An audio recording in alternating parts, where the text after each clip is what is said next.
Popularity is not the key, proximity is the key. Teamwork brings dream works. நீங்க அபிஷேகம் பண்ணப்பட்டதனால நீங்க ஜெயிச்சிருவீங்கன்னு நினைக்காதீங்க. அபிஷேகம் பண்ணப்பட்டிருந்தாலும் உங்க ஸ்கில்ல வளர்க்கணும். அப்ப ஆண்டவரே வாக்குத்தத்தம் செஞ்சிட்டா சொல்லிட்டாரேன்னு டக்குன்னு கொடுக்க மாட்டாரு. அதுக்கு ஒரு process வச்சிருக்கிறார். விசுவாசத்துக்கு ஒரு கண் இருக்குது. அது என்ன கண்ணுனா, கர்த்தர் எனக்கு சொன்னபடியே நான் அதை செய்ய வேண்டும்.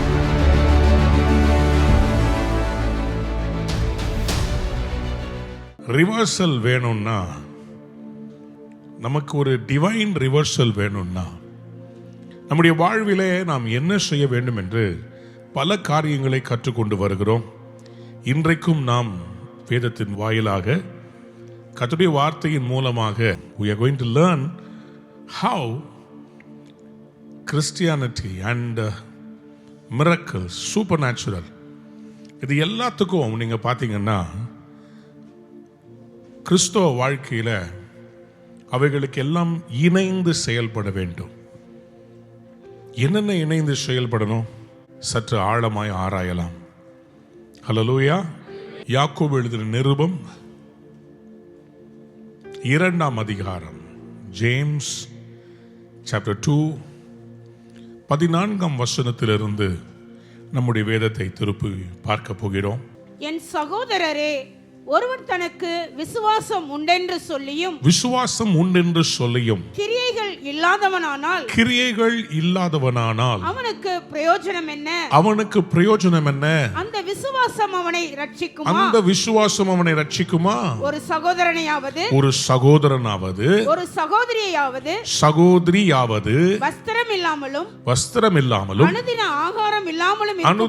ஆகாரம் இல்லாமலும் இருக்கும்போது உங்களில் ஒருவன் அவர்களை நோக்கி நீங்கள் சமாதானத்தோடே போங்கள், குளிர் காய்ந்து பசியாருங்கள் என்று சொல்லியும் சரீரத்திற்கு வேண்டியவைகளை அவர்களுக்கு கொடாவிட்டால் பிரயோஜனம் என்ன?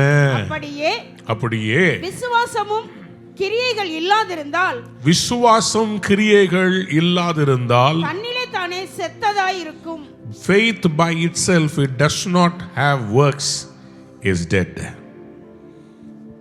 அன்பானவருடைய பிள்ளைகளே, நாம் ஒரு பக்கம் விசுவாசத்தோடு கர்த்தரிடத்தில் சில காரியங்களை எதிர்பார்க்கிறோம். நன்றாக புரிந்து கொள்ளுங்கள், விசுவாசம் ரொம்ப முக்கியம். விசுவாசம் இல்லாமல் தேவனுக்கு பிரியமா இருக்கிறது எபிரேயர் 11ஆம் அதிகாரம் 6ஆம் வசனம் சொல்கிறது, without faith you cannot please God. ஆனா வெறும் விசுவாசம் மட்டுமல்ல, not just faith, விசுவாசத்தோட இங்கே யாக்கோபு சொல்லுகிறார் கிரியைகள் வேண்டும். நல்லா புரிந்து கொள்ளுங்க, இந்த விசுவாசம் கிரியை, இதோட நான் ஞானத்தையும் சேர்த்துக்கொள்ள விரும்புகிறேன். முதல்ல நமக்கு விசுவாசம் வேணும், இரண்டாவது நமக்கு ஞானம் வேண்டும், மூன்றாவது அந்த விசுவாசத்தின் கிரியை வேண்டும். Faith, wisdom and works. விசுவாசம், ஞானம், கிரியை. இன்னைக்கு அநேகம் பேரிடத்தில் விசுவாசம் இருக்கிறது, ஆனால் ஞானம் இல்லை. சிலருக்கு ஞானம் இருக்கிறது, ஆனால் விசுவாசம் இல்லை. சிலருக்கு ஞானம் இருக்கிறது, விசுவாசம் இருக்கிறது, ஆனால் கிரியை இல்லை. நான் சொல்றது விளங்குதா? இன்னும் சரியா விளங்கல, அதனாலதான் தலையை கம்மியாட்டுறீங்க. நான் விளக்கப்படுத்துறேன், நன்றாக கவனிங்கள். ஆண்டவர் நோவாவை பார்த்து ஒரு பேழையை கட்டச் சொன்னார். நோவாவிடத்திலே கர்த்தர் ஒரு பேழை, ஜலப்பிரளயம் வரப்போகிறது, ஆகவே இந்த பேழையை கட்ட வேண்டும் என்று சொல்லி ஆண்டவர் நோவாவுக்கு சொல்லுகிறார். ஆதியாகமத்தின் புஸ்தகம் 6ஆம் அதிகாரத்தில் ஆண்டவர் நோவாவுக்கு சொன்ன அந்த பேழையை குறித்து கட்ட வேண்டும் என்று சொன்னபோது ஆண்டவர் வெறும் பேழையை கட்டச் சொல்லவில்லை, ஏதோ ஒரு பேழையை கட்டச் சொல்லல. ஆண்டவர் அதுக்கு ஸ்பெசிபிக்கான மெஷர்மெண்ட்ஸ் கொடுத்தார். எத்தனை பேர் ஆமேன்னு சொல்ல விரும்புறேன்? 14ஆம் வசனத்திலிருந்து வாசிக்கலாமா? நீ கொப்பே உனக்கு ஒரு பேழையை உண்டாக்கு, அந்த பேழையிலே அறைகளை உண்டு பண்ணி அதை உள்ளும் புறமுமாக அதை உள்ளும் புறமுமாக கீழ்பூசு. நீ அதை பண்ண வேண்டிய விதம் என்னவென்றால், பண்ண வேண்டிய விதம் என்னவென் நல்ல கவனிங்க. நீ பேழையை உண்டாக்குன்னு சொல்லி அதை சொல்லி முடிக்கிறவர் மட்டுமல்ல, அதை எப்படி பண்ணணும், ஏதால பண்ணணும்னு சொல்லி ஸ்பெசிஃபிக்கா மெஷர்மெண்ட்ஸையும் டைமென்ஷன்ஸையும் அதனுடைய புள்ளி விவரங்களை தருகிறவர். யார் அது? ஒரு அல்லேலூயா சொல்ல. பக்கத்தில் உங்களை திரும்பி பார்த்து சொல்லுங்க, விசுவாசத்துல கட்டி டைமென்ஷன் படி இல்லைன்னா நோவா எங்க போயிருப்பாரு? தண்ணிக்கு மேல இருந்திருப்பாரா, தண்ணிக்கு கீழே போயிருப்பாரா? தண்ணிக்கு கீழே போயிருந்திருப்பார். டைமென்ஷன் ரொம்ப முக்கியங்க. தேவன் நமக்கு கொடுக்கிற அந்த வெளிப்பாடுகள், அதனுடைய டைமென்ஷன்ஸ் ரொம்ப ரொம்ப இம்பார்ட்டன்ட். அதன்படி நாம் செய்ய வேண்டும். இப்போ அவர் சொல்றாரு பாருங்க, நீளம் 300 முழம், அதன் அகலம் 50 முழம், அதன் உயரம் 30 முழமுமாய் இருக்க வேண்டும். அப்ப இந்த மாதிரியின்படி அந்த பேழையை செய்தால், அவ்வளோ பெரிய மழை வந்தாலும் அந்த பேழையை என்ன பண்ண முடியாது? சாய்க்க முடியாது. விசுவாசத்தினாலே நோவா பேழையை கட்டினது உண்மைதான். ஆனா அவர் தப்பிச்சது வெறும் விசுவாசம் மட்டும் இல்ல, கிரியைகளினாலும். அவர் அந்த மெஷர்மெண்ட்ஸ் அவர் இம்பார்ட்டண்டா பார்த்தார். அதன் மாதிரியின்படியே அவர் செய்தார். விசுவாசம் என்பது கண்மூடித்தனமான விசுவாசம் தயவு செய்து நினைச்சிடாதீங்க. விசுவாசத்துக்கு ஒரு கண் இருக்குது.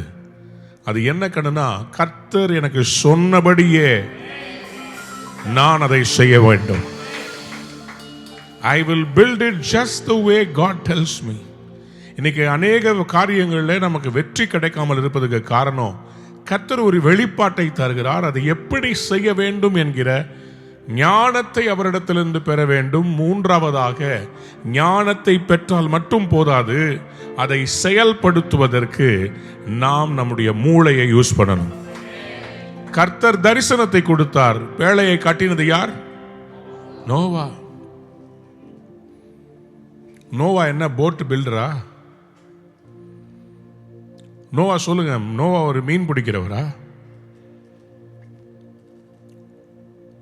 நோவா அவர் சமுத்திரத்துக்கு பக்கத்தில் வாழ்ந்ததா நம்ம கேட்கல. அவர் அந்த பேழையை அவர் கட்டும்போது, யூஸ்வலா போட்டு கட்டினா தூத்துக்குடி துறைமுகத்துக்கு பக்கத்தில் போனீங்கன்னா அந்த போட்டு கட்டுறது நிறைய அங்கே பார்க்க முடியும். எங்கே கட்டுவார்கள் போட்டை? கடலுக்கு பக்கத்தில் கட்டுவாங்க. ஏன்? கட்டி முடிச்ச உடனே டக்குன்னு அதை கடலுக்குள்ளே இறக்கிடலாம் ஈஸியா. தூத்துக்குடி அந்த கரையோரமாக நீங்கள் பார்த்தீங்கன்னா அந்த போட் பில்டிங், நான் அங்கே பக்கத்தில் இருக்கிற ஒரு ஹோட்டலில் தங்கியிருப்பேன்.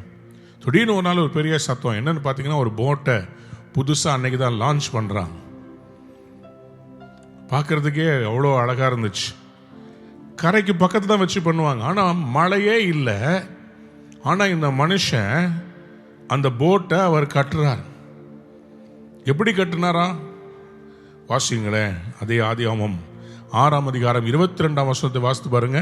நோவா அப்படியே செய்தான், தேவன் தனக்கு கட்டளையிட்டபடியெல்லாம் அவன் செய்து முடித்தான். ஆண்டவர் நோவா அவருக்கு கட்டளையிட்டபடியெல்லாம் செய்து முடிக்கிற வரையிலையும் மழைய ஆரம்பிக்கல.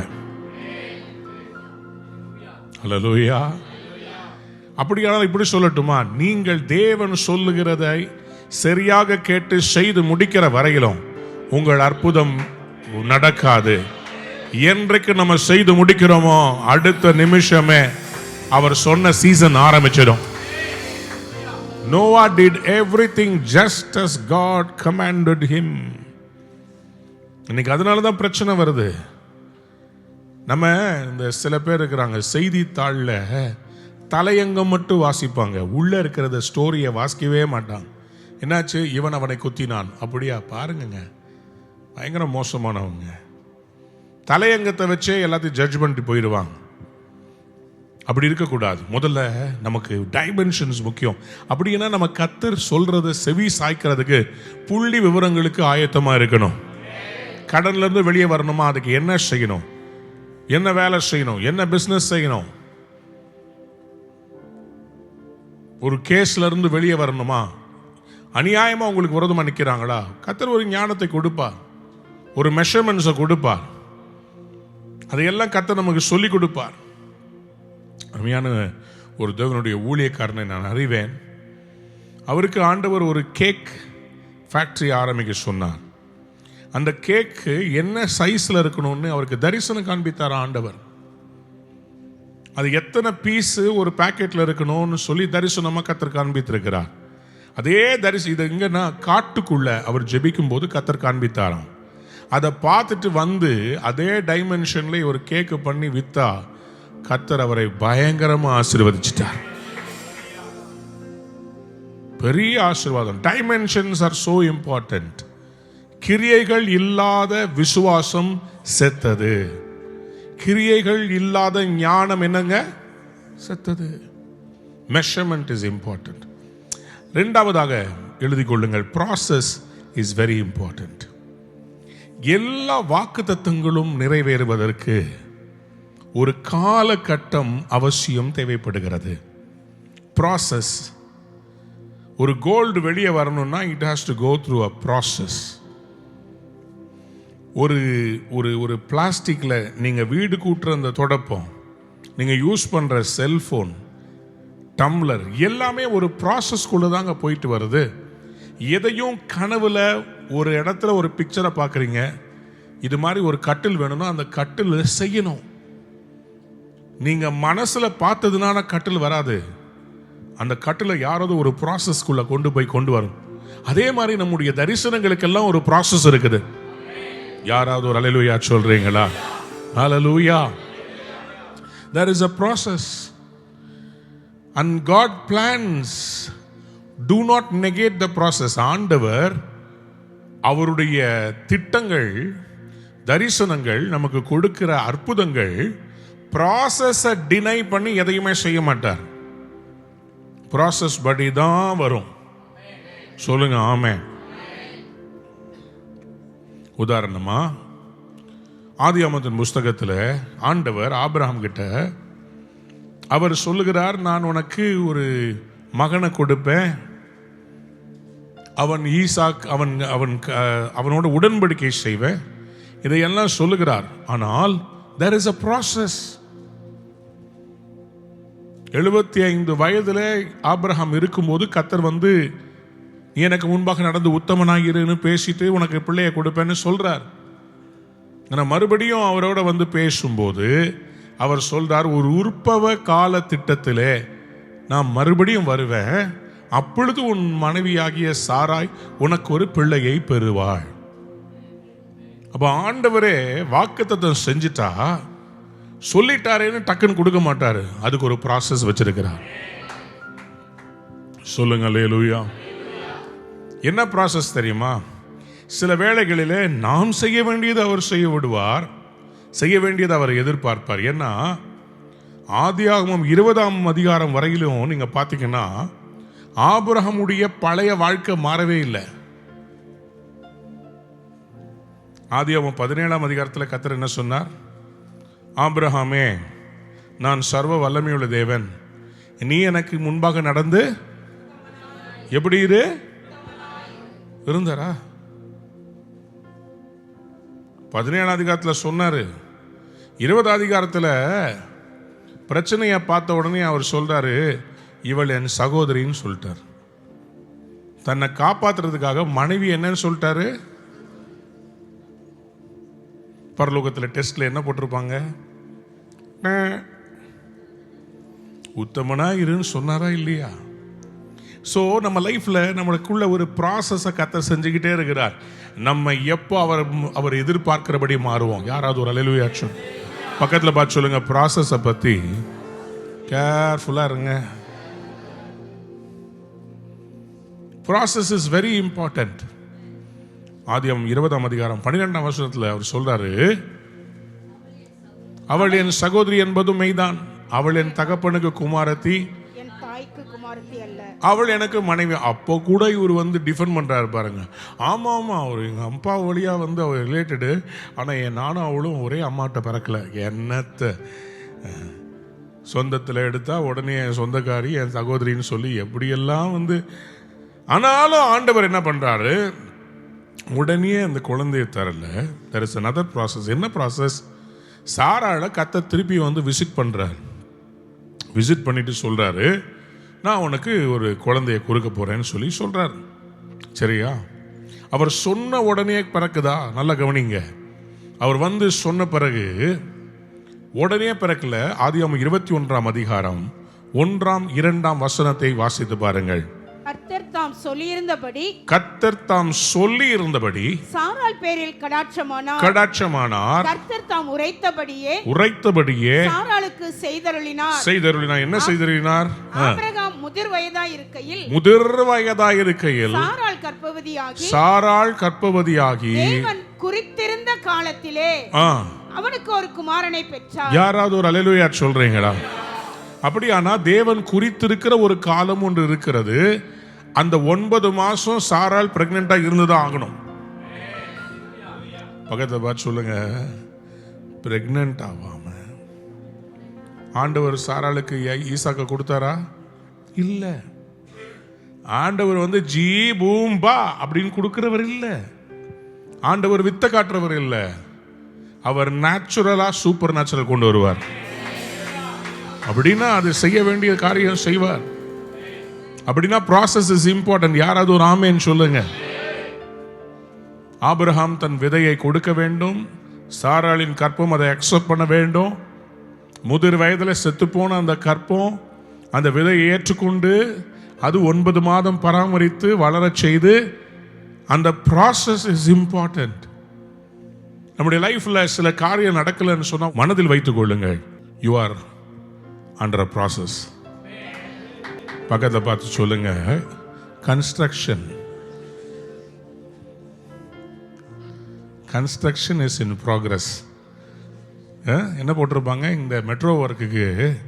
இந்த போர்டு ஒன்று போட்டிருக்கிறாங்க பார்த்தீங்கன்னா, construction is in the process, inconvenience is regretted. அப்படின்னா என்ன அர்த்தம்? இங்கே கொஞ்சம் வேலை நடந்துக்கிட்டு இருக்குது, உங்கள் தலையில் நல்ல ஒரு போர்டை மாட்டுங்க. கொஞ்சம் வேலை நடக்குது, கொஞ்சம் பொறுமையா இருங்க. யாராவது உங்களை பார்த்து, என்ன உனக்கு இன்னும் அற்புதம் நடக்கல? யாராவது ஒரு அல்லேலூயா சொல்றீங்க? கொஞ்சம் வேலை நடக்குதுங்க. அவசரப்பட்டு உங்க லைஃப்ல முடிவு எடுத்துறாதீங்க. கர்த்தர் வேலை செஞ்சுக்கிட்டு இருக்கிறாருங்க. ஒரு ப்ராசஸ்ல நான் இருக்கிறேன். யாராவது காலத்துக்கு முன்னாடி வந்து என்ன குழந்தை வரல, என்ன குழந்தை வர, 9 மாசத்துக்கு அப்புறம் தான் வரும், வெயிட் பண்ணுங்க. யாராவது ஒரு ஆமேன்னு சொல்ல மாட்டேங்க. இது மாதிரி சத்தியம்லாம் நீங்க கேட்கணுங்க. இப்போ பார்த்தாலும் கத்த தரும், அல்லேலூயா கத்த தருவார், அல்லேலூயா. அப்புறம் நாளைக்கு போயிட்டு கரலன்னு அப்படியே வந்து என்னத்தை கண்ட பாஸ்டர் நீங்க சொன்ன பொய்யெல்லாம் கேட்டு, பொய்யா வாயிலேயே போட்டுக்கோங்க. கர்த்தருடைய வேதம் குறைவற்றது. ஆத்துமாவை ஆமா இங்கிருந்து உங்களுக்கு கொடுக்கும்போது இங்க நல்லா அப்படியே புஷ் புஷ்ன்னு அப்படி எழும்புறீங்க. எஸ், கர்த்தர் செய்வார். வீட்டுக்கு போன பிரச்சனை காத்து பிடிங்கி விட்ட பலூன் மாதிரி, போதும் ஆண்டவரே என் ஜீவனை எடுத்துக்கொள்ளும். ப்ராசஸ். பக்கத்தில் பார்த்து சொல்லுங்க, ப்ராசஸ். மூன்றாவது காரியம் விசுவாசம் இருக்குது, ஞானம் இருக்குது. ஆனா கிரியையில ஒண்ணு தேவை. அது என்ன தேவை தெரியுமா? எதன் மூலமா கர்த்தர் உங்களை ஜெயிக்க வைக்க விரும்புறாரோ அதுல உங்களுக்கு சரியான தாளந்தும் அதற்குரிய ஸ்கில், தமிழ்ல ஸ்கில்லுக்கு என்ன சொல்லுவாங்க, திறமைய வளர்த்துக்கணும். பக்கத்தில் பார்த்து சொல்லுங்க, எடுத்தோன்னா பாஸ்டர் ஆயிட முடியாது. சில பேர் ட்ரை பண்றாங்க, மைக்க பிடிச்சோன்னு சில பேருக்கு பாஸ்டர் ஆயிடணும். ஒரு பாட்டு பாடணுன்னு வர்ஷிப் லீடர் ஆயிடணும். தடி எடுத்தவன்லாம் தண்டல்காரன். இன்னைக்கு ஒரு தம்பி சொன்னாரு, அண்ணே நான் வந்து இன்சூரன்ஸுக்கு ஏஜென்ட் ஆகிறதுக்கு எக்ஸாம் எழுதிட்டு வந்தேன். நான் கேட்டேன், இன்சூரன்ஸ்ல ஏஜென்ட் ஆகிறதுக்கு எக்ஸாம் எழுதுமா? நான் நினைச்சேன் யார் வேணாலும் போற வரவங்க எல்லாம் இன்சூரன்ஸ் ஏஜென்ட் ஆகிடலாம் நினைச்சேன். புரியுதா உங்களுக்கு? எல்லாத்துக்குமே ஒரு ஸ்கில் தேவைங்க. அதை பத்தி நீங்க படிச்சிருக்கணும். ஒரு ஸ்கில் தேவை. ஆண்டவர் ஸ்கில் இல்லாதவங்களை எடுத்து பயன்படுத்த மாட்டார். என்னதான் விசுவாசம் இருந்தாலும், என்னதான் ஞானம் இருந்தாலும், உன் கையில திறமை இல்லைன்னா கர்த்தர் உன் மூலமா செய்வார்னு எதிர்பார்க்க கூடாது. கர்த்தர் எனக்காக யாவையும் செய்து முடிப்பார். ஆண்டவர் சொல்வார், நான் செய்யறது இருக்கட்டும், நீ அதுக்காக என்ன செஞ்ச? சில பேர் நினைக்கிறாங்க ஜெபம் பண்ணா எல்லாம் நடந்துரும்னு சொல்லி. இல்லைங்க, ஜெபமும் தேவை, செயல்பாடும் தேவை. You need prayer, you also need the skill. ஒரு காரியத்தை நிர்வகிக்கணும், ஒரு பெரிய பிசினஸ் ரன் பண்ணணும்னா ஸ்கில் வேணுங்க. அதுக்காக கொஞ்சம் வேலை செய்யணும், சில புத்தகங்களை படிக்கணும், ஏதாவது ஒரு ட்ரைனிங்க்கு போகணும், ஏதாவது கத்துக்கணும். மார்க்கெட்டு, ஃபினான்ஸ் மார்க்கெட்டுக்கு போகணுமா, அதை குறித்து ஒரு ட்ரைனிங் அட்டன் பண்ணணும். ஒரு பிஸ்னஸ் ஸ்டார்ட் பண்ணணுமா, அதை குறித்து ஒரு ட்ரைனிங், அதை குறித்து சிலது கற்றுக்கொள்ள வேண்டும், சில ஸ்கில் டெவலப் பண்ணணும். தாவீது அந்த பக்கம் பயங்கர திறமை வாய்ந்த பட்டயம் ஏந்தி நிற்கிற கோலியாத். 1 சாமுவேல் 17ஆம் அதிகாரத்தில் நாம் வாசிக்கிறோமே. கவனிங்க, இன்னொரு காரியமும் சொல்றேன். நீங்க எவ்வளவுதான் அபிஷேகத்தோடு இருந்தாலும், அபிஷேகம் பண்ணப்பட்டிருந்தாலும், நீங்க அபிஷேகம் பண்ணப்பட்டதுனால நீங்க ஜெயிச்சிருவீங்கன்னு நினைக்காதீங்க. அபிஷேகம் பண்ணப்பட்டிருந்தாலும் உங்க ஸ்கில்ல வளர்க்கணும், உங்க திறமைய வளர்க்கணும். எடுத்த உடனே கர்த்தர் தாவீதை கொண்டு வந்து கோலியாத்துக்கு முன்னாடி போடல. அதுக்கு முன்னாடி அவங்க அப்பா அவனை வனாந்திரத்துக்கு அனுப்பினார். வனாந்திரத்தில் சிங்கத்தையும் கரடியும் கர்த்தர் விட்டார். சிங்கத்தையும் கரடியையும் வனாந்திரத்தில் வெறும் கையா கொண்டு இருக்கிறார் தாவீது. பக்கத்தில் பார்த்து சொல்லுங்க, வெறும் கையோட தாவீது சத்துருக்களை வீழ்த்தி ஏற்கனவே பழக்கப்பட்டிருந்தார். யாராவது புரிஞ்சவங்க அல்லேலூயா சொல்றேன். தாவீது இந்த கோலியாத்தை எப்படி வீழ்த்தினார்? கல்லை இப்படி போட்டாரா, இல்ல கோலி அடிக்கிற மாதிரி அடிச்சாரா? சரி, இன்னைக்கு ஒரு கோலி எடுத்து வராம போயிடுங்க. கல்லால் அடிச்சாருன்னா எப்படி? கீழே கல் எடுத்து கோலியாத்தே வாங்க அடிப்போமே, அந்த மாதிரி அடிச்சாரா? எதுல வச்சு அடிச்சாரு? ஒரு கவன்ல, ஒரு கேட்டபெல்ட். அந்த கேட்டபெல்ட்ல அந்த கல்லை வச்சு அதை சுத்தி, இங்க பாருங்க, நம்ம ஊர்ல இருக்கிற கேட்டபெல்ட் ரப்பர்ல கல்லை வச்சு பின்னாடி எடுத்து அடிக்கிறது, சரிங்களா? இது ஈஸி. ஆனா ஒரு லாங் ஸ்ட்ரிங்ல இந்த கல்லை ஒரு முனையில வச்சு அதை சுத்துன்னு சொலட்டி, அது எப்படின்னா அந்த சென்ட்ரிஃபோகல் ஃபோர்ஸ்ல அந்த கல்லு கவன்ல இருந்து வெளியே விழாம அதை சுத்தும் போது கல்லு அந்த கவன்ல இருக்கணும். இவர் ரிலீஸ் பண்ணும் போது அந்த கல்லு கவன்ல இருந்து வெளியே வரணும். நீங்க வீட்டுக்கு போய் நீங்க ட்ரை பண்ணி பாக்குறீங்க. ஆனா உங்க கணவனை கோலியாத்தை நினைச்சிடாதீங்க. கர்த்தர் உங்களை ஆசீர்வதிப்பாராக. கொஞ்சம் பாருங்களேன், இங்க தாவீது என்ன பண்ணாருன்னு. கோலியாத் நிக்கிறாரு. அப்போ தாவீது என்ன பண்றாரு? தன்னுடைய கவனை எடுத்து அந்த கவன்ல கல்லை ஒரு பக்கத்துல வச்சு தலைக்கு மேல சுத்தி, நல்ல கவனிங்க, அந்த பக்கம் அவன் பட்டயத்தை எடுத்து சுத்திக்கிட்டு இருக்கிறான், வாடான்னு. இவர் விட்டாரு பாருங்க அந்த கல்லை.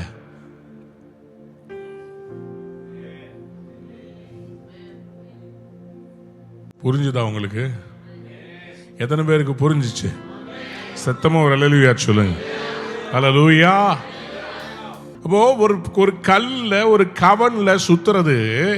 அவரு இன்னைக்கு போற வழியில போய் ஒரு கவன், ஒரு கவட்டை கொடுங்கனே, அப்புறம் அங்க போய் கல்லுல போய் தூக்கிட்டு வரல.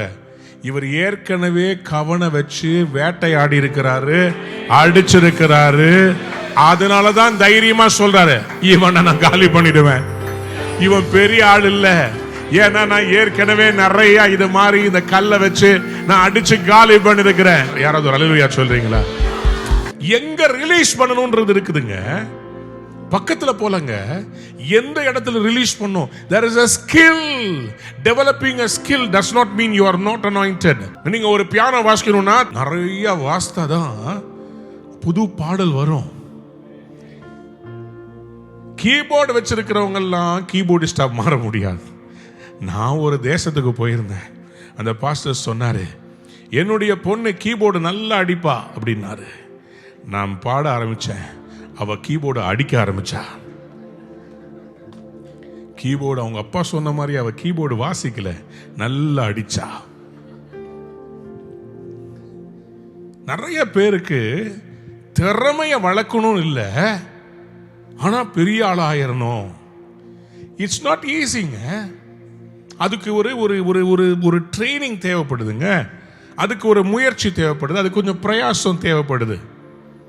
நீங்கள் இங்கிலாந்து, ஐரோப்பா, அங்கெல்லாம் யூஎஸ்லாம் போனீங்கன்னா பிள்ளைகளை சின்ன வயசில் ஸ்கூல் படிக்கும் போதே அவங்க பியானோ கற்றுக்கிறதுக்கு, வயலின் வாசிக்கிறதுக்கு, மியூசிக் கற்றுக்கிறதுக்கு அனுப்பி வச்சிருவாங்க. ஆனால் நம்ம ஊரில் பாருங்க, கரெக்டாக அது வாலிப வயசு வரும்போது தான் என் பையன் கீபோர்டு வாசிக்கணும் பாஸ்டர், அப்போ தான் ட்ரை பண்ணுவாங்க ஏதாவது. அதெல்லாம் சின்ன வயசுலேருந்தே அவங்க மைண்டில் என்ன ஆகும், பாட்டை கேட்டு கேட்டு கேட்டு சப்கான்ஷியஸ் மைண்டில். அப்போ அந்த ஸ்கில்லு, நாங்கள் சர்ச்சில் கொயரில் பாடினதுனால எனக்கு அந்த பாட்டு எப்படி போக முடியும், அந்த பாட்டில் என்ன மாதிரி கார்டிங் வரும்ன்றது என் பிரெயினில் எங்கேயோ ஸ்டோர் ஆகிருக்குது. அதனால தான் நான் பாடும்போது நான் கீபோர்டில் உட்காராமல், கிட்டாரில் உட்காராமல் பாடும்போது என் மைண்டில் எங்கேயோ நான் கேட்ட, நான் கற்றுக்கொண்ட அந்த தாளந்து, அந்த திறமை என் மனசில் இந்த இடத்துல இதை பாட்டு அப்படி மேலே ஏறி பாருன்னு சொல்லி என் மனசுக்குள்ள ஒரு பிக்சர், ஒரு விஷன் அதை அப்படியே கொண்டு போகுது. அப்படியே இங்கே வா, அங்கே வா. ஸோ அதுக்கு ஒரு திறமை தேவை. அது ரொம்ப இம்பார்ட்டன்ட். நல்லா கவனித்துக் கொள்ளுங்க. It is not enough David was anointed, he had to have a skill. 1 Samuel 17ஆம் அதிகாரத்தில் பாருங்க, David hurried and ran towards the army to meet the Philistine, put his hand in the bag, took out a stone and slung it and struck the Philistine in his forehead. அந்த கல்லு அவனுடைய நெத்திக்குள்ள அப்படியே பதிந்து போனதான். பதிந்ததுனால் அவன் தரையில முகங்குப்புற விழுந்தான்.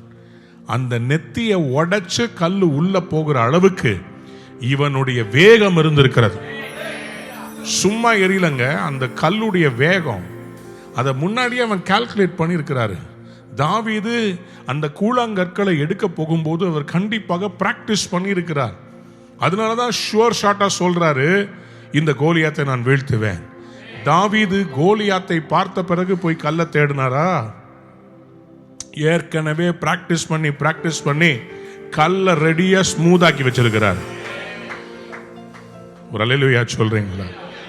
அதனாலதான் அது அப்படியே அடிச்ச உடனே அது வெறும் காயப்படுத்திட்டு விடாம உள்ள இறங்குற அளவுக்கு அவர் வச்சிருந்திருக்கிறார் பாருங்க. ஸ்மூதா அடிச்ச வேகத்தில் உள்ள இறங்கி இருக்குது. Skill is very இம்பார்ட்டன்ட்டுங்க.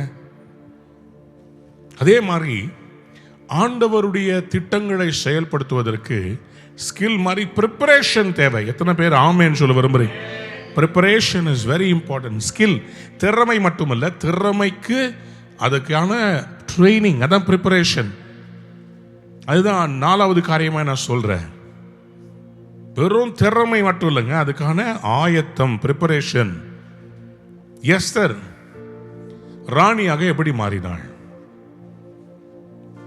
எஸ்தரை எல்லா ஸ்திரீகளோடும் அந்த சூசான் அரண்மனைக்கு வரவழைக்கிறார்கள். எஸ்தர் 2ஆம் அதிகாரம் 8-9 வசனத்தை வாசித்து பாருங்கள்.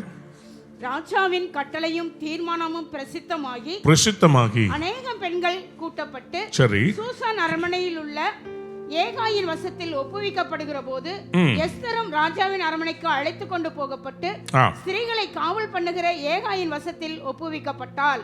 சரி, ஹேகாய் களத்துல இவள் ஒப்புவிக்கப்படுகிறாள். இந்த ஹேகாய் என்ன பண்ணுகிறார்? இந்த ஹேகாயுடைய கண்கள்ல என்ன பார்க்கிறார்? வாசிங்க அடுத்த வசனத்தை. அந்த பெண் அவள் பார்வைக்கு நன்றாயிருந்ததினால் அப்படின்னா அவ முகத்துல ஒரு கிரேஸ் இருந்திருக்கு. யாராவது ஒரு ஆமேன்னு சொல்லுங்க. அந்த பெண் பார்வைக்கு எப்படி இருந்தால்? நன்றாயிருந்ததினால் இருந்ததினால், சரி, நன்றாய் இருந்தால். அடுத்தது, அவளுக்கு அவன் கண்களிலே தயை கிடைத்தது. இது அழகா கிருபையா? அவன் பார்வைக்கு அழகாய் இருந்ததினால்னு சொல்லி எழுதப்படல, நன்றாய் இருந்ததினால்.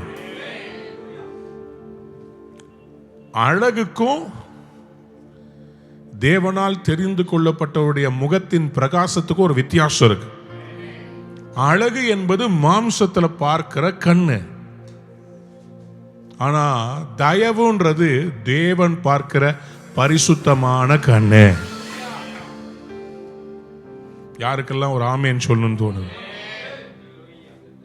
அப்போ இந்த ஹேகாய் என்ன பண்றாரு? ஹேகாயுடைய கண்கள்ல அவளுக்கு தயவு கிடைக்கிறது. அவள் பேரில் இச்சை உண்டாகவில்லை ஹேகாய்க்கு, அவள் பேரில் தயவு கிடைக்கிறது. அப்ப அந்த தயவினால் என்ன நடக்கிறது? அவர் என்ன பண்ணுகிறார்? அவளுடைய சுத்திகரிப்புக்கு வேண்டியவைகளையும் அவளுக்கு தேவையான மற்றவைகளையும் அவளுக்கு கொடுக்கவும் ராஜ அரமனையில் இருக்கிற 7 தாதிமார்களை அவளுக்கு நியமிக்கவும் ஜாக்கிரதைப்பட்டு கன்னிமாடத்தில் சிறந்த ஒரு இடத்திலே அவளையும் அவள் தாதிமார்களையும் வைத்தான். எங்க வச்சாரு? சிறந்த இடத்தில். எங்க வச்சாரு? எங்க வச்சாரு? எங்க வச்சாரு? எத்தனை பேரை கூட கொடுத்தாரு? 7 பேரை கூட கொடுத்து இந்த ஹேகாய்ன்ற அந்த அந்த அந்த நபர், த இன்சார்ஜ், 7 மெய்ட்ஸ் இந்த எஸ்தருக்கு கொடுத்து அவளை ஆயத்தமாக்கும்படி ராஜாவின் அரண்மனையில சிறந்த இடத்தை கொடுத்தான். Somebody said amen. மற்றவங்களுக்கெல்லாம் ட்ரைனிங் கொடுக்கப்பட்டது, எப்படி நடக்கணும், எப்படி பேசணும். அதை விட முக்கியமானது இன்னொரு காரியம். நல்ல கவனிங்க. மற்றவர்களுக்கும் எஸ்தருக்கும் ஒரு டிஃபரன்ஸ் என்னன்னா, மற்றவர்களையும் அவங்க பரிசுத்தமாக்கினாங்க. ஆனா இந்த எஸ்தருக்கு ராஜாவின் கண்களில் தயவு கிடைத்தது. சொல்லுங்க ஆமென். Preparation is very important. Esther 2ஆம் அதிகாரம் 12ஆம் வசனத்தை வாசித்து பாருங்களேன். ஒவ்வொரு பெண்ணும் 6 மாதம் வெள்ளை போல தைலத்தினாலும் 6 மாதம் வெள்ளை போல தைலம் 6 மாதம் சுகந்த 6 மாதம் சுகந்த வர்க்கங்களினாலும் ஸ்திரீகளுக்குரிய மற்ற சுத்திகரிப்புகளினாலும் ஜோடிக்கப்படுகிற நாட்கள் நிறைவேறி இவ்விதமாய் ஸ்திரீகளின் முறைமைப்படி 12 மாதமாக செய்யப்பட்டு 12 மாசம், 1 whole year, 6 months ரெண்டு சேர்த்து 1 year. 1 year ஃபுல்லாவே ராஜாவை மீட் பண்றதுக்கு அவர் ரெடி ஆகிறார். நன்றா கவனித்துக் கொள்ளுங்க. இது எவ்வளவு பெரிய ஒரு ஆயத்தம், எவ்வளவு பெரிய ஆயத்தம். ஒரு ராணி ஆவதற்காக 1 வருடம் என்னெல்லாம் அந்த ராணியை அவங்க ரெடி பண்ணியிருப்பாங்க யோசித்து பாருங்க. அவ்வளோ பொறுமையா அந்த 1 வருடமும் அவள் ஆயத்தமானபடியினால் அவள் முறுமுறுக்காமல், எத்தனையோ பெண்கள் வந்தவங்க என்னால தாங்க முடியாது, விடுங்கம்மா, ராஜாவும் வேண்டாம் ராஜ்யம் வேண்டாம்னு போயிருப்பாங்க. ஆனா அந்த 12 மாதங்களும் எஸ்தர் அந்த எல்லா ஆயத்தங்களையும் பொறுமையா எல்லாத்தையும் செய்தபடியினால் ஒரு நாள் ராஜாவுடைய கண்களிலே அவளுக்கு தயவு கிடைத்தது. யாராவது ஒரு அல்லேலூயா சொல்லுங்க, சத்தமா அல்லேலூயா சொல்லுங்க. வெறும் விசுவாசம் போதுமா? வெறும் ஞானம் போதுமா? ஆயத்தம் தேவை. ஆயத்தப்பட்டாதான் சுதந்திரிக்க முடியும். அதுக்கு ஒர்க் பண்ணணும், அதுக்கு ஹார்ட் ஒர்க் தேவை. Work is important. Work is important. ஆண்டவர் பாலும் தேனும் ஓடுகிற அந்த தேசத்தை தருவேன் என்று சொன்னார். ஆனா அந்த பாலும் தேனும் இவங்க போகும்போது அங்க ஓடிக்கிட்டு இருந்துச்சா? சொல்லுங்க. பாலும் தேனும் ஓடுகிற தேசம்னா அந்த தேசத்துல ஒரு செழிப்புக்கு அது ஒரு ஓமையாக சொல்லப்படுகிறது. It's a metaphor. ஆனா இவங்க போன பின்பு அது இவங்க வேலை செய்யாமலேயே பாலும் தேனும் வந்துகிட்டு இருந்துச்சா? இல்லை, இவங்க ஆடுகளை வளர்த்து நிலங்களை உழுது திராட்சை தோட்டங்களை இவங்க வாங்கினாங்க. ஆனா அதுக்கு வேலை செய்யாம வந்துச்சா இல்ல வேலை செஞ்சு வந்துச்சா? ஆண்டவர் ஆதாமை உருவாக்கும் போது அவர் பூமியில் இருக்கிற எல்லாவற்றையும் அவர் உருவாக்கி ஆதாமுடைய கையில பழத்தை கொடுத்தாரா, பழத்துக்குரிய விதையை கொடுத்தாரா? கொஞ்சம் வாசிக்கலாம் வாங்க. ஆதியாகமத்தின் புஸ்தகம் 1ஆம் அதிகாரம் 26 வாசித்து பாருங்க. பின்பு தேவன் நமது சாயலாகவும் நமது ரூபத்தின்படியேயும் மனுஷனை உண்டாக்குவோமாக, அவர்கள் சமுத்திரத்தின் மச்சங்களையும் ஆகாயத்து பறவைகளையும் மிருக ஜீவன்களையும் பூமி அனைத்தையும் பூமியின் மேல் ஊறும் சகல பிராணிகளையும் ஆளக்கடவர்கள் என்றார். தேவன் தம்முடைய சாயலாக மனுஷனை சிருஷ்டித்தார், அவனை தேவ சாயலாகவே சிருஷ்டித்தார், ஆணும் பெண்ணுமாக அவர்களை சிருஷ்டித்தார். பின்பு தேவன் அவர்களை நோக்கி, நீங்கள் பலுகி பெருகி பூமியை என்ன கவனம் பண்றாரு? பலுகி பெருகி பூமியை நிரப்பி அதை கீழ்ப்படுத்தி சமுத்திரத்தின் மச்சங்களையும் ஆகாயத்து பறவைகளையும் பூமியின் மேல் நடமாடுகிற சகல ஜீவ ஜந்துக்களையும் ஆண்டு கொள்ளுங்கள்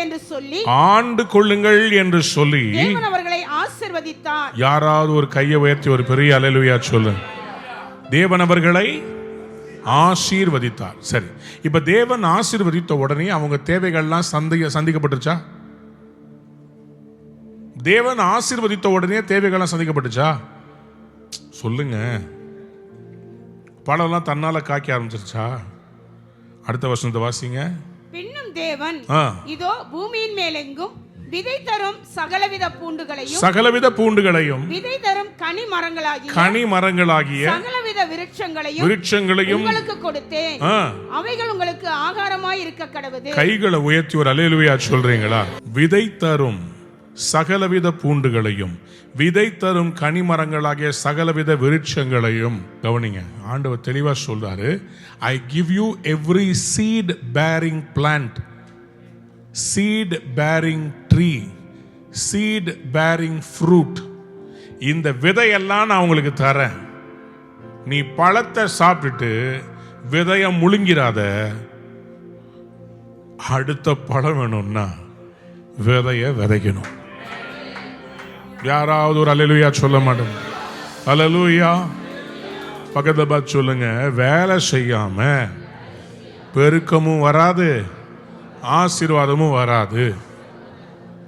ஆமென்.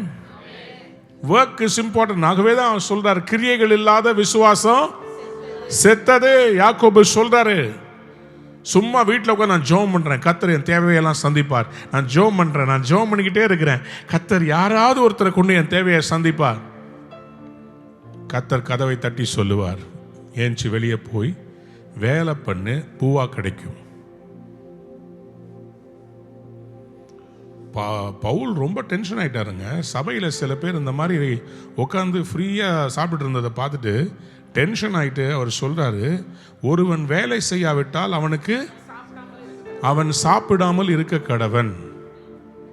முடியல, ஏதோ பலவீனம் அப்படின்னா பரவாயில்ல, நல்ல கை கால்லாம் இருக்குது. ஆனால் இவங்க வேலைக்கு போகாமல் என்ன பண்ணியிருக்கிறாங்க, சும்மா வெட்டி பேச்சு பேசிட்டு அப்படியே சுற்றிக்கிட்டே வந்திருக்கிறாங்க, சர்ச்சை சுற்றிக்கிட்டே வந்துட்டு இருந்துக்கிறாங்க. பவுல் டென்ஷன் ஆயிட்டாரு. 2 தெசலோனிக்கேயர் 3ஆம் அதிகாரம் 10ஆம் வசனம் வாசிங்கள். ஒருவன் வேலை செய்ய மனதில்லாதிருந்தால், வேலை செய்யாதிருந்தால்னு சொல்லல, வேலை செய்யணும்னா முதல்ல என்ன வேணும்? மனசு வேணும். பக்கத்துல பார்த்து சொல்லுங்க, உழைச்சு சம்பாதிக்க மனசு வேணும். சும்மா உட்காந்து படுக்கையில் படுத்துக்கிட்டு எனக்கு அது கச்சா மட்டும், எனக்கு இது உதவி செஞ்சுட்டா. சில ஊழியர்கள் சில பேர் ஊழியன்ற பேர்ல வேலைக்கே போறதில்லை, எங்கேயும் போறதில்லை, வெறும் போன் ஊழியம். கர்த்தர் உங்களை எனக்கு ஞாபகப்படுத்தினார். நீங்க ஏதோ ஒரு பிரச்சனையில் இருக்கிறீங்க, சும்மா அடிச்சு விடுறது. உங்களுக்காக உங்க முகத்தை இன்னைக்கு காலில் கர்த்தர் காமிச்சாரு. உன் பர்சு காலி ஆனோன்னா அவங்க முகத்தை காமிச்சாரு. உங்க வேர்ல எனக்கு கர்த்தர் ஒரு காரியத்தை, ஒரு பாரத்தை ஏற்படுத்தினார். அவர்கள் மேல் பாரம் இல்லை, உனக்கு உன்மேல் பாரம். எங்கேயுமே போறதில்லை, உட்கார்ந்த இடத்துல இருந்து போன் அடிச்சு தீர்க்க தரிசனம், யாருக்கும் போய் சுவிசேஷம் அறிவிக்கிறது இல்லை. விசிட்டிங் கார்டு கிடைச்சிட்டா போதும், அதையே ரவுண்ட் அப்படியே அடிக்கிறது, தெரிஞ்ச பாஸ்டர்ஸ் மூலமாவே அப்படியே வாழ்றது. வேலைக்கு வந்து மாதிரி சில பேர் வேலைக்கு போகவே மாட்டாங்க, எனக்கு ஏற்ற வேலை கிடைக்க மாட்டேங்குது. சில பேர் எனக்கு வேலையே கிடைக்கல பதன்னு சொல்றாங்கல்ல, அவங்கெல்லாம் உண்மையா போய் சொல்றாங்க. அவங்க நினைச்சா போய் வேலை செய்யலாம். பவுல் தான் டென்ஷன் ஆகிறார். ஒருவன் வேலை செய்ய மனதில் இருந்தால் அவன் சாப்பிடவும் கூடாது என்று நாங்கள் உங்களிடத்தில் இருந்தபோது உங்களுக்கு என்ன பண்ணோம்? கட்டளையிட்டோமே. அப்படி இருந்தோம். உங்களில் சிலர் யாதொரு வேலையும் செய்யாமல் வீண் அலுவற்காரராய் ஒழுங்கற்று திரிகிறார்கள் என்று கேள்விப்படுகிறோம். என்னவா? சும்மா வேலை இல்லாம, நம்ம ஊர் பாஷையில சொன்னா வெட்டி ஆபீசர்ஸ்.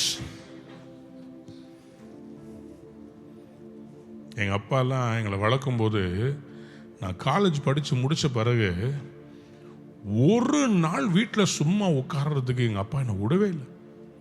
அவர் வந்து பார்க்கும்போது எப்படி பார்ப்பாருன்னா, வெட்டி பயலே அப்படின்னு அவரை பார்வையே எனக்கு அப்படியே ஐயோ, நம்ம வந்து வேலைக்கு போகாமல் இவங்க காசில் சாப்பிட்றோமேனு நமக்கு அப்படியே ஒருன்னு என்னதாவது செய்யணும்னு சொல்லி ஒரு மார்க்கெட்டிங் கம்பெனியில் போய் சேர்ந்தேன். கடினமான உழைப்பு தேவை. உழைப்பு இருந்தால் தான் உயர்வு வரும். யாராவது ஒரு ஆமேன்னு சொல்லுங்க. அதுக்கு தான் கர்த்தர் அந்த ப்ராமிஸ் லேண்ட்ல நம்மளை உழைக்க சொல்லி சொன்னார். ஆதாம் கிட்ட சொல்றார். ஆதியாகமத்தின் புஸ்தகம் 2ஆம் அதிகாரம் 15ஆம் வசனத்தை வாசியுங்கள். தேவனாகிய கர்த்தர் மனுஷனை ஏதேன் தோட்டத்தில் அழைத்துக் கொண்டு வந்து அதை பண்படுத்தவும் காக்கவும் வைத்தார். The Lord God took the man and put him in the garden of Eden to work it and take care of it. Work பண்ணணும்னா என்ன பண்ணணும்? இங்க பாருங்க. இப்போ இது வந்து ஒரு 30 சென்ட் இடம் இருக்குன்னு வச்சுக்கோங்க. இந்த 30 சென்ட்ல நான் வந்து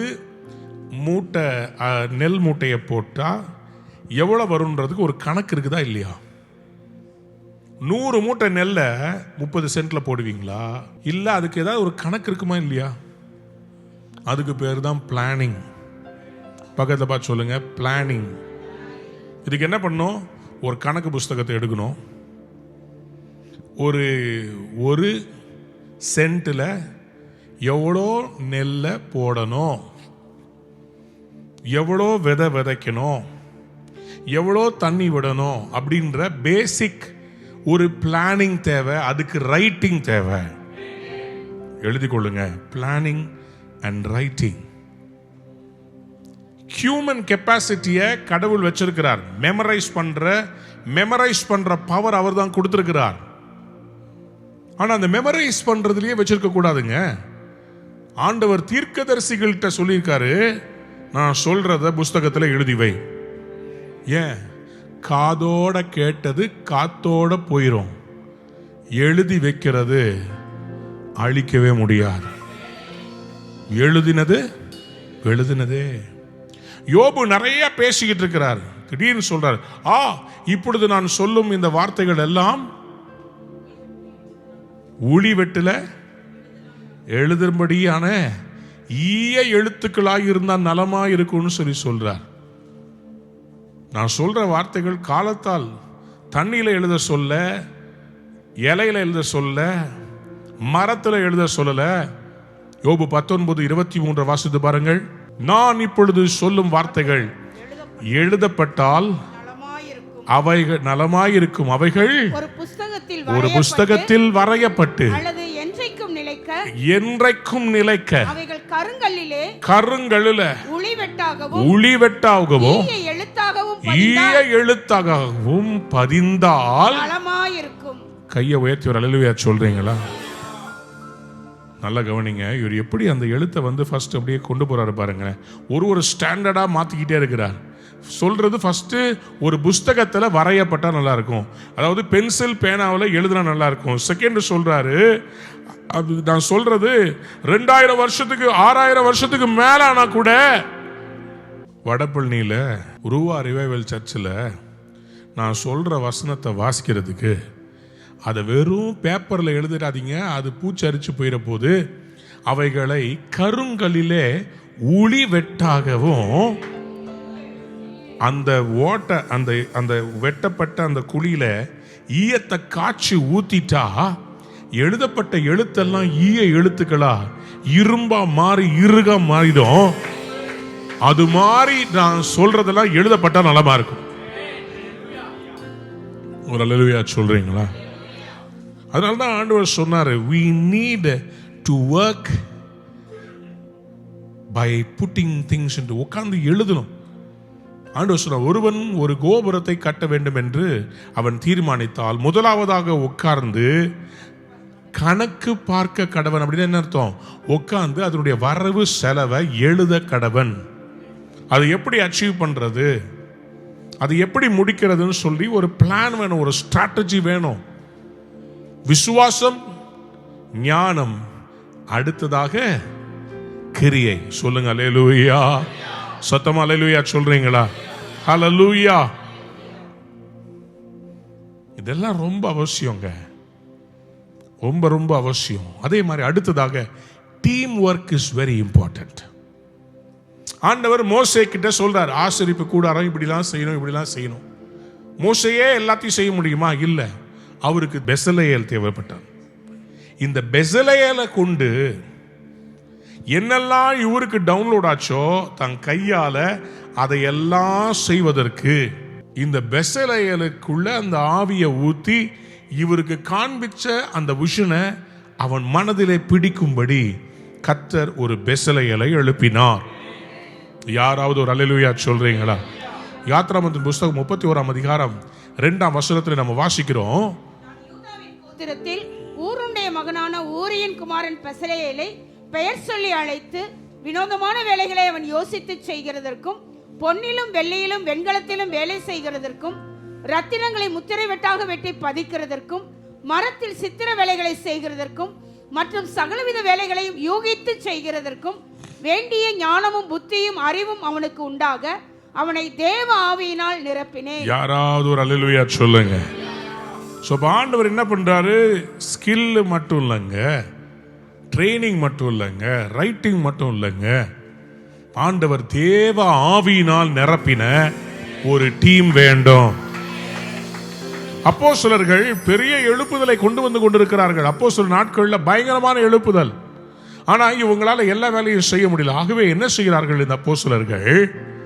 தேவ ஆவியினாலும் விசுவாசத்தினாலும் நிறைந்த சில வாலிபர்களை அழைத்து அவர்கள் மேல் கைகளை வைத்து அவங்களுக்கு ஒரு இம்பார்ட்டேஷனை கொடுத்து அவங்கள ஊழியத்துக்கு ரெடி பண்றாங்க. யாராவது ஒரு அல்லேலூயா சொல்ல மாட்டேன்? அல்லேலூயா. அது நிமித்தமா என்ன ஆகுது? வார்த்தை விருத்தி அடைகிறது. And because of that the word of God increased. அப்போஸ்தலர் நடபடிகள் 6ஆம் அதிகாரம் 3ஆம் வசனம், ஆதலால் சகோதரரே, பரிசுத்த ஆவியும் ஞானமும் நிறைந்து நற்சாட்சி பெற்றிருக்கிற 7 பேரை உங்களில் தெரிந்து கொள்ளுங்கள். அவர்களை இந்த வேலைக்காக ஏற்படுத்துவோம். அவர்களை இந்த வேலைக்காக ஏற்படுத்துவோம். யாராவது ஒரு அல்லேலூயா சொல்லுங்க. சொல்லுங்க ஆமென். அல்லேலூயா. அவர்களை இந்த வேலைக்காக ஏற்படுத்துவோம். அதுக்கு பிறகு உள்ள வசனங்களை வாசித்து பார்த்தீங்கன்னா அது நிமித்தமாக தான் பயங்கரமா ஒரு எழுப்புதல் வருகிறது. 7ஆம் வசனம் சொல்லுகிறது, தேவ வசனம் விருத்தி அடைந்தது, தொகை எருசலேமில் மிகவும் பெரியற்று, ஆசாரியர்கள் அநேகர் விசுவாசத்திற்கு கீழ்ப்படிந்தார்கள். நல்ல கவனிங்க, தேவ வசனமும் பெருகினதுக்கு காரணம் இன்னும் சில பேரை அவங்க சேர்த்து டீம் ஒர்க் பண்ணாங்க. Team work brings dream works. முதலாவதாக என்ன சொன்னார் ஆண்டவர்? measurements are important. என்னங்க? measurements are important. இரண்டாவது process is important. very good. மூன்றாவது skill is important. நான்காவது preparation is important. அடுத்தது அஞ்சாவது planning and writing is important. ஆறாவது teamwork is important. ஏழாவது insignificant people are important. ஏழாவது கடைசியா, நீங்க நினைக்கிற மாதிரி எல்லாரும் நீங்க எதிர்பார்க்கல எக்ஸ்பர்டீஸ்ல இருக்க மாட்டாங்க. ஆனா சபையில் அப்படி ஓரமா இருக்கிறவங்களா இருப்பாங்க. திடீர்னு ஒரு வார்த்தை சொல்லுவாங்க, அதுல அற்புதம் நடக்கும்.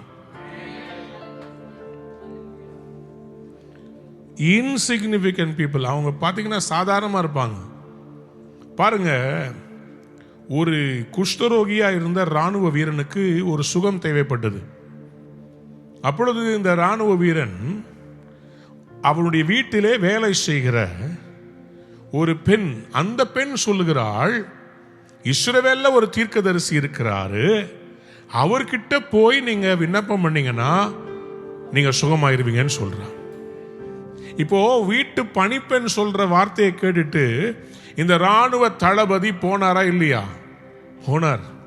2 ராஜாக்கள் 5ஆம் அதிகாரம் 2ஆம் வசனத்தை வாசியுங்கள். சீரியாவிலிருந்து தண்டுகள் புறப்பட்டு இஸ்ரவேல் தேசத்திலிருந்து ஒரு சிறு பெண்ணை சிறைப்பிடித்துக் கொண்டு வந்திருந்தார்கள். அவள் நாகமானின் மனைவிக்கு பணிவிடை செய்து கொண்டிருந்தாள். அவள் தன் நாச்சியாரை பார்த்து, என் ஆண்டவன் சமாரியாவில் இருக்கிற தீர்க்கதரிசியினிடத்தில் போவாரானால் நலமாயிருக்கும், அவர் இவருடைய குஷ்டரோகத்தை நீக்கி விடுவார் என்றாள். சொல்லுங்க அல்லேலூயா. இவர் போனார்னா நலமா இருக்கணும். நல்லா கவனிச்சுக்கோங்க. Even important people are influenced by insignificant people. The key is proximity to influence. The key is not about popularity, proximity. நீங்க எவ்வளோ பிரபலமானவங்கன்றது முக்கியம் இல்ல, நீங்க எவ்வளோ பிரபலமானவங்களுக்கு பக்கத்தில் இருக்கிறீங்கன்றது முக்கியம்.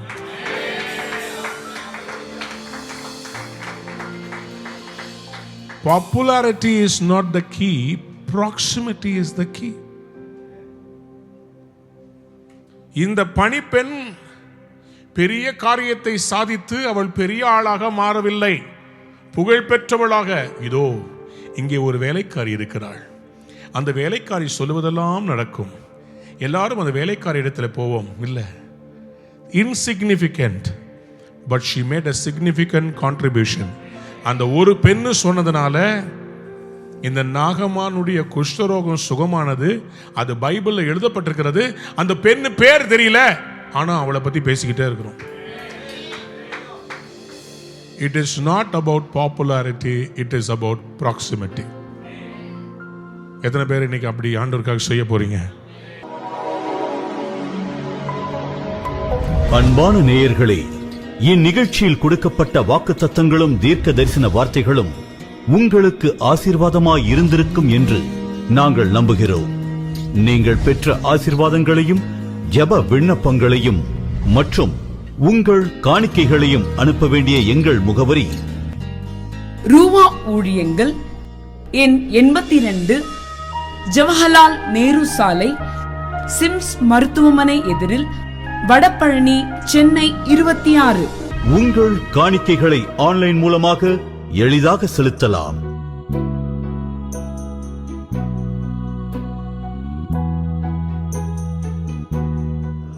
எங்கள் இணையதள முகவரி www.ruhaministries.org.